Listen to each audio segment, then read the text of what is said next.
Digital device অর্থাৎ ICT এর দ্বিতীয় অধ্যায়ের প্রথম লেকচার নিয়ে আসছি।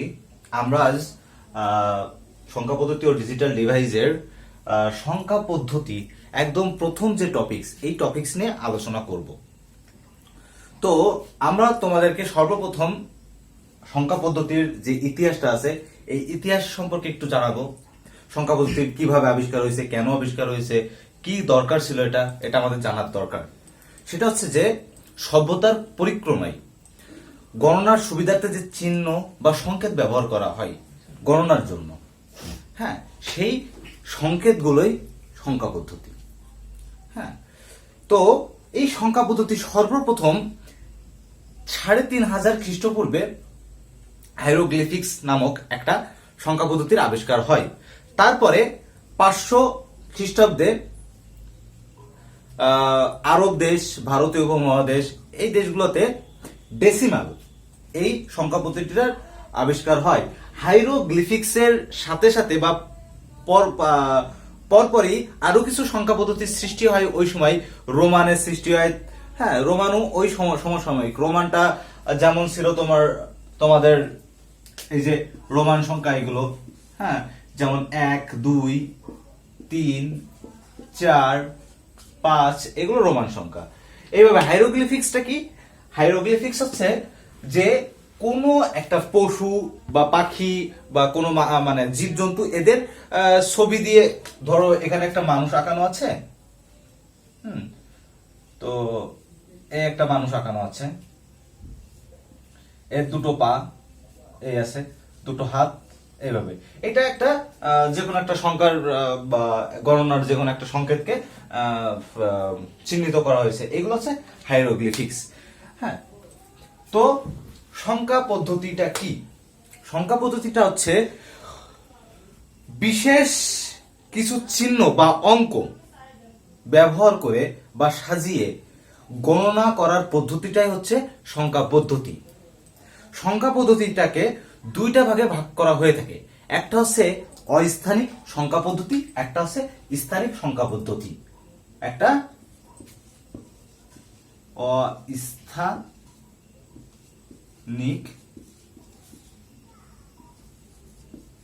সংখ্যা পদ্ধতি আর দুই হচ্ছে স্থানিক সংখ্যা পদ্ধতি।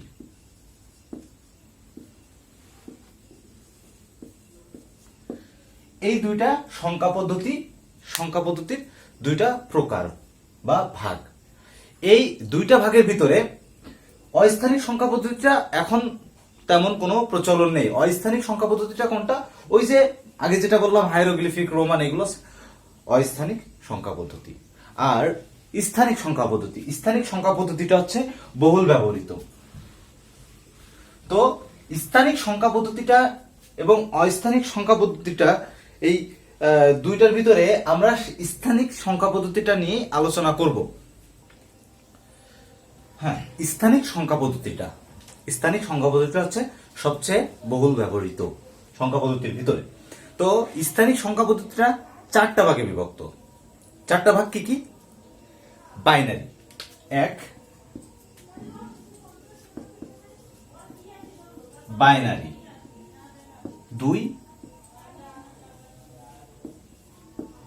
অক্টাল 3, ডেসিমেল 4, আর চতুর্থ এটা হচ্ছে হেক্সাডেসিমাল।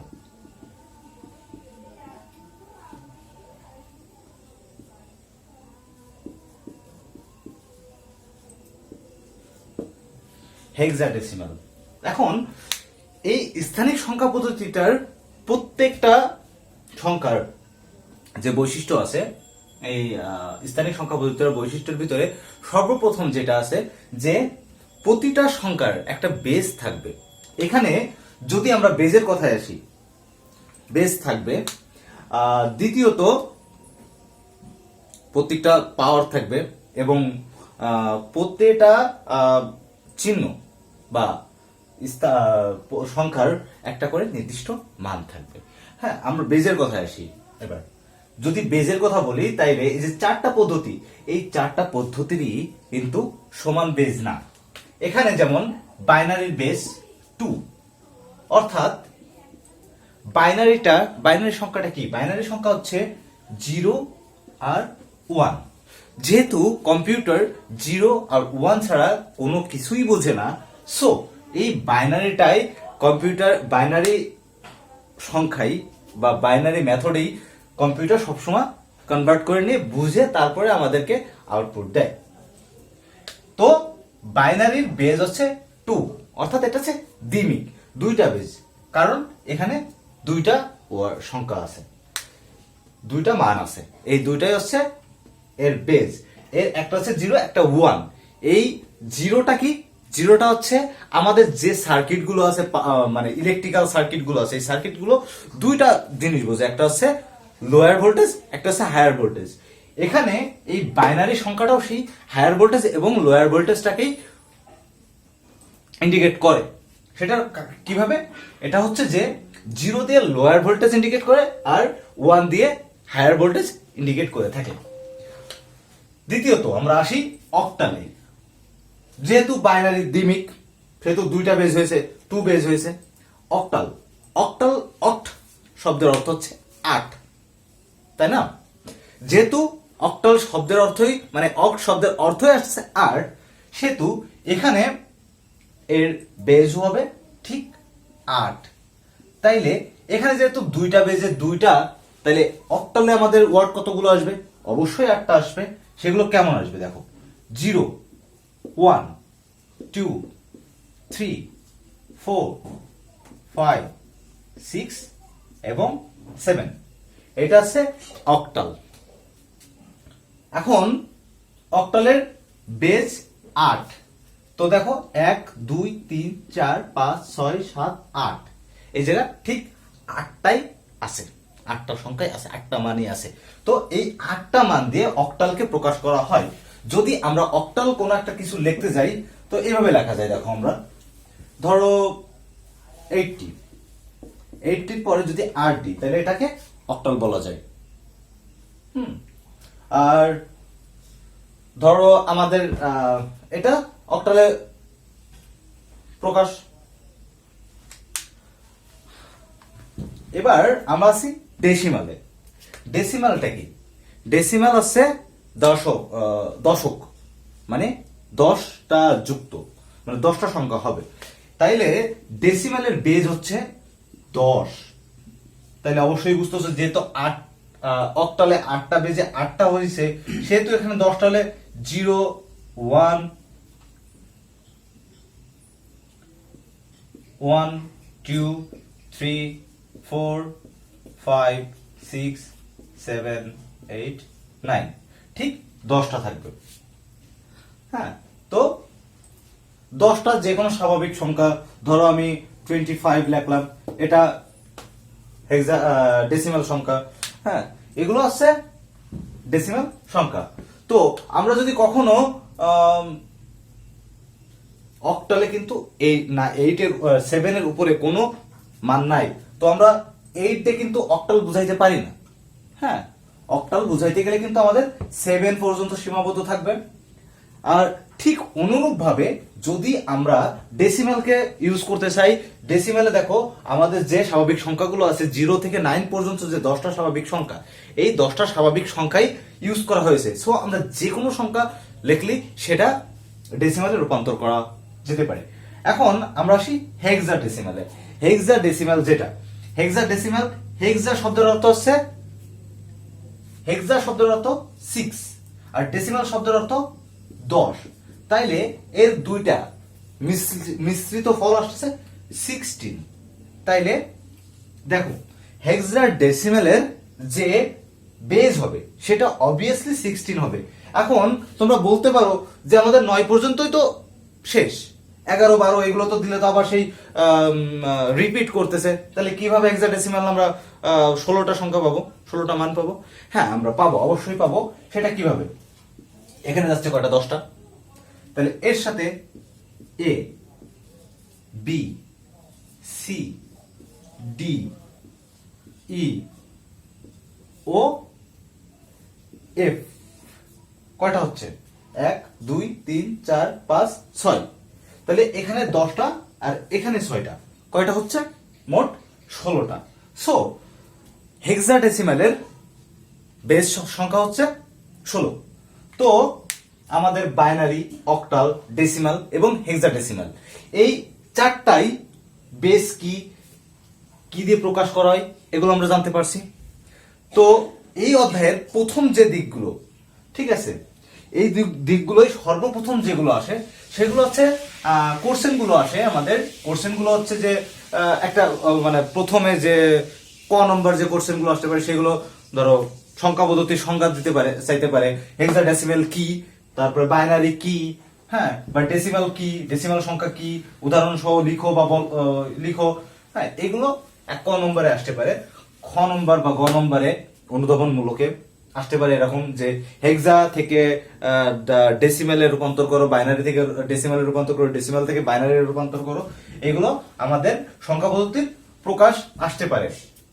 এখন সংখ্যা পদ্ধতিতে যদি আমরা কথা বলতে যাই তাহলে আমাদের চারটা ব্যাপারে একটু জ্ঞান রাখতে হবে। সেই চারটা ব্যাপারটা কি কি, মানে চারটা টপিকস নিয়ে আমাদের জ্ঞান রাখতে হবে। সেই চারটা টপিকসের ভিতরে 1 নম্বরে আসবে বিট, 2 নম্বরে নিবল, 3 নম্বরে বাইট এবং 4 নম্বরে ওয়ার্ড। তো এই চারটা সম্পর্কে আমাদের একটু জানতে হবে সংখ্যা পদ্ধতিতে, সংখ্যা পদ্ধতি রূপান্তর করতে গেলে। তো প্রথমে বিটে আমরা আসি। বিটটা হচ্ছে যে সিগন্যাল, ধরো একটা সিগন্যাল, সেটা একটা বিট। যেমন আমরা বাইনারিতে বলছি যে 0 এবং 1, এটা একটা দুইটা বিট। তো 0 একটা বিট, 1 একটা বিট। তো বিট কি একটা সিগন্যাল। এখন আমরা নিবলে আসি। বাইটের অর্ধেক অর্থাৎ 4 বিট যদি হয়, 4টা বিট, 4টা বিটে একটা নিবল তৈরি হয়। এবং এই জায়গা যদি বাইটে আমরা আসি, 8টা বিটে, 8টা বিট মিলে একটা বাইট রূপান্তরিত হয়। অর্থাৎ যদি আমরা 0 1 1 2, না 2 আসবে না, 1 1 0, এটা হচ্ছে 0 1 1 0, এটা হচ্ছে একটা নিবল।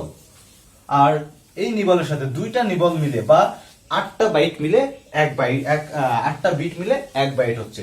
তো এই জায়গায় আমরা 1 1 1 0, এই টোটাল মিলে একটা বাইট। তো এখানে হচ্ছে কি 8 বিট মিলে এক বাইট, আর 4 বিট হইলে হচ্ছে এক নিবল। আর বিট তো বললাম যে এই এক একটা সিগন্যালকে একটা বিট বলে। আর ওয়ার্ডে যদি আসি, তো দুইটা বাইট মিলে বা দুইটা বাইটের সংমিশ্রণে একটা ওয়ার্ড হয়। কম্পিউটারে ওয়ার্ডগুলো আমরা যে ওয়ার্ডগুলো ইউজ করে থাকি সেটা 2টা বাইট হতে পারে, 4টা বাইট হতে পারে, 8টা বাইট হতে পারে, যে কোনো হতে পারে, কিন্তু সর্বনিম্ন 2টা বাইট হয়ে থাকে। হ্যাঁ, যেখানে এরকম 8টা বিট, মানে 8 আর 16টা বিট থাকবে। এই বিট, নিবল এবং বাইট ওয়ার্ড এইগুলো আমাদের জানার দরকার ছিল সংখ্যা পদ্ধতির সংখ্যার যে রূপান্তরগুলো আছে, পদ্ধতির রূপান্তরগুলো আছে, এই রূপান্তরগুলো করার জন্য। তো প্রথমত আমরা বাইনারি থেকে বা ডেসিমাল থেকে বাইনারি রূপান্তরগুলো আমরা দেখব। সেটা কিভাবে? ধরো আমরা প্রথমে কি করতেছি, যে ডেসিমাল টু বাইনারি রূপান্তর।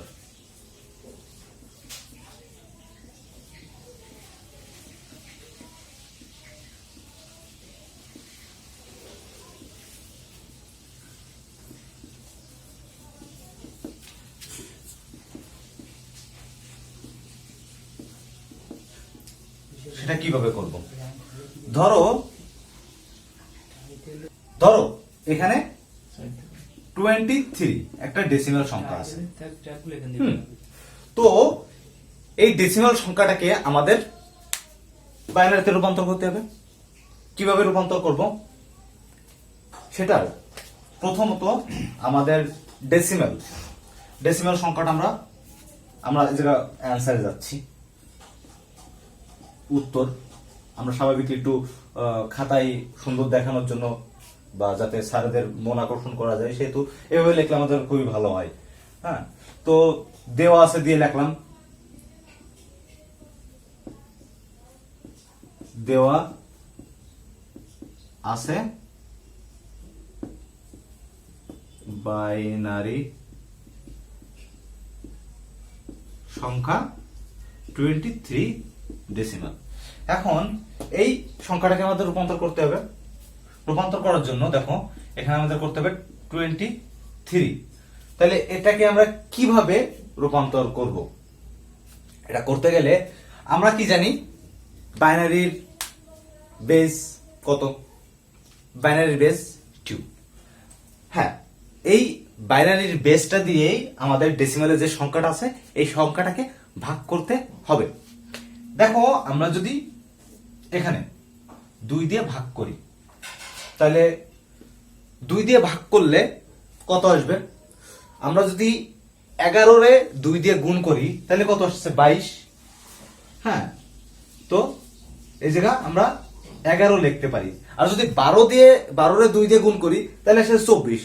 23-24-এর ভিতরে যাচ্ছে না, বিধায় আমাদের 11-রে 2 দিয়ে গুণ করে 22 বানাইতে হচ্ছে। তাহলে 11। তাইলে এখানে দেখো ভাগশেষ 1 থেকে যাচ্ছে, তাই না? 1 ভাগশেষ থেকে গেল। এবার 11-কে আবার আমাদের 2 দিয়ে ভাগ করতে হবে, করলাম। তাহলে 5 দিয়ে যদি 2 দিয়ে গুণ করলে হচ্ছে 10, তাহলে 5। তাহলে এখানেও ভাগশেষ 1 থেকে যাচ্ছে। এবার আমরা 5-কে আবার 2 দিয়ে ভাগ করব। 4, 2 দুগুণ 4, 2 আসতেছে, তাই না? আসলো, ভাগশেষ কিন্তু 1 আছে, ক্যারি 1 থেকে যাচ্ছে। এবার 2 দিয়ে যদি আমরা 2 দিয়ে ভাগ করি তাহলে কত আসতেছে? 0। সো 23 এর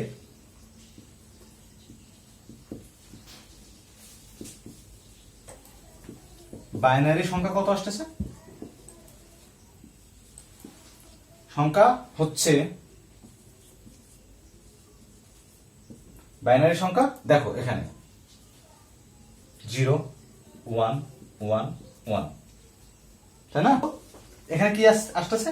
এই জায়গা 0 1 1 1। তো আমাদের যেটা আছে সেটা হচ্ছে, আমাদের একটা কথা বলি নাই বা স্কিপ করে চলে আসছি, সেটা হচ্ছে LSB এবং MSB, এই দুইটা নিচের দিকে আর উপরের দিকে। তো আমরা অবশ্যই মোস্ট সিগনিফিকেন্ট বাইট থেকে বা বিট থেকে শুরু করব। মোস্ট সিগনিফিকেন্ট বিট কোনটা? যেটা একদম লাস্ট আসছে। তাহলে প্রথমে 0।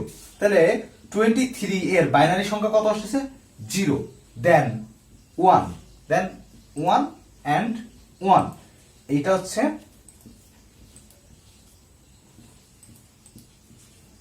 23 এর বাইনারি সংখ্যা। হ্যাঁ, এটা গেল একটা স্বাভাবিক সংখ্যার। এখন যদি আমরা একটু দশমের দিকে যাই, ধরো যে এখানে স্বাভাবিক সংখ্যা নাই, একটু দশমিক দিয়ে আছে, তাহলে কিভাবে আমরা করব?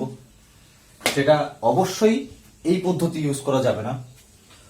সেটা কি থাকতে পারে? ধরো 23ই আছে, তো 23 সেটা হচ্ছে 0.23। এখন এই 0.23টাকে আমরা কিভাবে বাইনারি ডেসিমাল থেকে বাইনারিতে রূপান্তর করব? তো এটার জন্য যেটা দরকার সেটা হচ্ছে যে 0.23, এটাকে গুণ করব আমরা কত দিয়ে? 2 দিয়ে। হ্যাঁ, তার আগে আমি একটু বলে রাখি, যদি স্বাভাবিক সংখ্যা হয় অর্থাৎ দশমিকের আগের যে পার্টটা থাকবে সেই পার্টটাকে 2 দিয়ে ভাগ করতে হবে, এবং দশমিকের পরের যে পার্টটা থাকবে সেই পার্টটাকে দশমিক সহ গুণ করতে হবে 2 দিয়ে। আর আমি আগে যেটা স্বাভাবিক সংখ্যা দেখালাম যে ওটা ভাগ করে ভাগশেষ যেটা থাকতেছে সেটা নিয়ে সেটাই হচ্ছে বাইনারি সংখ্যা এমএসবি দিয়ে আমাদের গণনা করতে হবে, মানে অর্থাৎ লাস্টে যেটা থাকবে, লাস্ট ভাগশেষ যেটা বেরোবে সেটা থেকে শুরু হবে। আর এখানে আমাদের 0.23 কে যদি আমরা 2 দিয়ে গুণ করি তাহলে আসতেছে কত? 0.646, অর্থাৎ 0.46। 0.46 টাকে যদি আমরা 2 দিয়ে গুণ করি আসতেছে কত? 0.92। 0.92 কে যদি আমরা 2 দিয়ে গুণ করি আসতেছে 1.84। এখন আমরা এখানে কিন্তু ওই 1টাকে গুণ করব না, হ্যাঁ, পয়েন্টের আগেরটাকে গুণ করব না, গুণ করব কোনটাকে? পয়েন্টের পরেরটাকে। সেটা কিভাবে? সেটা হচ্ছে যে 0.84 আছে, তো সেই 0.84টাকে আমরা গুণ করে আসতেছে 1.68, আবারও সেই 1.68টাকে 1.68 এর শুধু 0.68টাকে 2 দিয়ে গুণ করব, 2 দিয়ে গুণ করে আসবে 1.36। এই 0.36 কে আবার 2 দিয়ে যদি গুণ করি তাহলে আসছে 0.72। আমরা একে আবার 2 দিয়ে গুণ করি তাহলে আবার এরকম আসতে থাকবে। তো এগুলো কেমন হয়? অগুণনীয়। যদি গুণ করতে থাকি আসতেই থাকবে, এর কোনো শেষ নাই। এখন আমাদের এই পদ্ধতিতে যে বাইনারি সংখ্যাগুলো আসবে সেটা হচ্ছে এই এমএসবি এন্ড এলএসবি, তাহলে উপর থেকে নিচের দিকে। তাহলে এই 0.23 ডেসিমাল সংখ্যার যে বাইনারি সংখ্যাটা আসতেছে সেটা কোনটা? সেটা দেখো, সেটা হচ্ছে 0। এটা এমএসবি যেহেতু বলছি, মোস্ট সিগনিফিকেন্ট বিট, উপর থেকে নিচের দিকে 0 0 1 1 1 এন্ড 0। তো এখানে আমরা আরো করতে পারতাম, এরকম অসংখ্য হতো। সেই অসংখ্যগুলো যেহেতু করি নাই সেহেতু আমরা এখানে ডট ডট দিয়ে আমরা বুঝাই দিছি যে এখানে অগুণনীয় হচ্ছে। তো এটা হচ্ছে 0.23 বাইনারি সংখ্যা। এখন আমাদের এই অধ্যায়ে মানে এই যে এই আলোচনায় আমরা ডেসিমাল থেকে বাইনারি যে রূপান্তরটা শুধুমাত্র এটাই দেখাবো, কারণ এরপরে থাকবে কি অক্টাল থেকে ডেসিমাল, ডেসিমাল থেকে অক্টাল, বা হেক্সামাল থেকে ডেসিমাল, হ্যাঁ, তারপর বাইনারি থেকে অক্টাল, অক্টাল থেকে বাইনারি। এগুলো পর্যায়ক্রমে যেহেতু দেখাবো সেহেতু আমরা একটা একটা করে পার্টই দেখাবো, প্রত্যেকটা ভিডিওই একটা করে পার্ট আমরা দেখাবো যাতে শিক্ষার্থীদের বা তোমাদের বুঝতে সুবিধা হয়। যেহেতু আমরা এখানে ডেসিমাল থেকে বাইনারি সংখ্যার রূপান্তর দেখাইছি, তো আমি তোমাদেরকে অবশ্যই একটা সাজেশন দিব যে তোমরা বাড়িতে এইগুলো বেশি বেশি করে প্র্যাকটিস করবে, কারণ প্র্যাকটিস না করলে কোনো কিছুই সম্ভব হয় না, বা কি বলা যায় যে প্র্যাকটিস না করলে কোনো কিছুই সঠিকভাবে করা সম্ভব হয় না। যত প্র্যাকটিস করব তত সেই কাজটা আমরা খুব ভালোভাবে করতে পারবো। যদি ধরো আমার প্র্যাকটিস নাই আর তোমার প্র্যাকটিস আছে, তো আমি যে কাজটা করতে 1 ঘন্টা সময় লাগাবো বা 10 মিনিট সময় লাগাবো, তুমি সেই কাজটা করতে 1 ঘন্টার কম সময় লাগাবো, বা 10 মিনিট যে জায়গা লাগতে সেই জায়গা কমপক্ষে তুমি 3-4 মিনিট আগেই কাজটা শেষ করে ফেলতে পারবা। তো পরীক্ষার খাতায় এই জায়গায় তোমাদের একটা ভালো সুবিধা থাকবে যে তুমি সময় সেভ করতে পারতেছো, অন্য একটা প্রশ্নের পিছনে সেই সময়টা ইনভেস্ট করতে পারতেছো। তো তোমরা কি কি গুলো প্র্যাকটিস করবে? তোমরা হয়তো ভাবতে পারো যে আমাদেরকে কোনো হোমওয়ার্ক দেওয়া হয় নাই, বা কিভাবে আমরা কি প্র্যাকটিস করব। তো অবশ্যই আমি বলবো যে অনুশীলনী যেগুলো আছে বা বইয়ের ভিতরে যেগুলো আছে সেগুলো বারবার প্র্যাকটিস করবা, অথবা নিজেদের থেকে তৈরি করে নিবা বাইনারি ডেসিমাল সংখ্যাগুলো। কিভাবে হইতে পারে আমি কয়েকটা ডেসিমাল সংখ্যার উদাহরণ দিয়ে দিচ্ছি। হ্যাঁ, যেমন 1 নম্বর ধরো, 1 নম্বর 225.25, এটা একটা ডেসিমাল সংখ্যা, এর বাইনারি সংখ্যা রূপান্তর হবে। 2 নম্বরে আসো 33.33, এটা একটা ডেসিমাল সংখ্যা। 3 নম্বরে 29, একটা ডেসিমাল সংখ্যা। 4 নম্বরে 58.36, এটা একটা ডেসিমাল সংখ্যা। 5, ঠিক আছে। এই যে 4টা দেশে উদাহরণ হয়, এই 4টা উদাহরণ প্র্যাকটিস করলেও হবে। তো তোমাদের জন্য আমার একটা কথা, বা আমি তোমাদের একটা কথা বলতে চাই, যেহেতু আমার এই টপিকস এর আলোচনাটা শেষ, তো তোমাদের অবশ্যই এই আলোচনার ভিত্তিতে বা আমি যে ট্রিক্স গুলো দেখাইছি এই ট্রিক্স এর ফলো করে এই ম্যাথ গুলো সলভ করার চেষ্টা করবা, সলভ করবা, এবং সলভ করার পরে যদি কোথাও মনে হচ্ছে যে তুমি বুঝতেছো না বা বুঝতে পারতেছো না, তো অবশ্যই আমাদেরকে কমেন্টে জানিয়ে দিবে, তাতে আমরা তোমাদেরকে হেল্প করতে পারবো ভালোভাবে, আরো আরেকটা নতুন ভিডিও করতে পারবো এর জন্য, বা এটার উপর একটা নতুন ভিডিও পাবলিশ করবো আমরা। আর যদি তোমরা কেউ নতুন হয়ে থাকো, তো অবশ্যই আমাদের চ্যানেলটিতে সাবস্ক্রাইব করবা এবং বেল বাটনটাতে ক্লিক করে রাখবা, যাতে আমাদের নতুন নতুন ভিডিও বা আমাদের যে অনুশীলনীগুলো আমরা করাবো, যে টপিকস গুলো নিয়ে আমরা আলোচনা করবো, এই টপিকসে যখন নতুন ভিডিও পাবলিশ করবো, তো তখন তোমরা জানতে পারবা যে আমরা একটা নতুন ভিডিও পাবলিশ করছি। তো স্টাডি স্কুলের পক্ষ থেকে সবাইকে আবার অভিনন্দন জানিয়ে আমি আমার লেকচার শেষ করছি। ধন্যবাদ।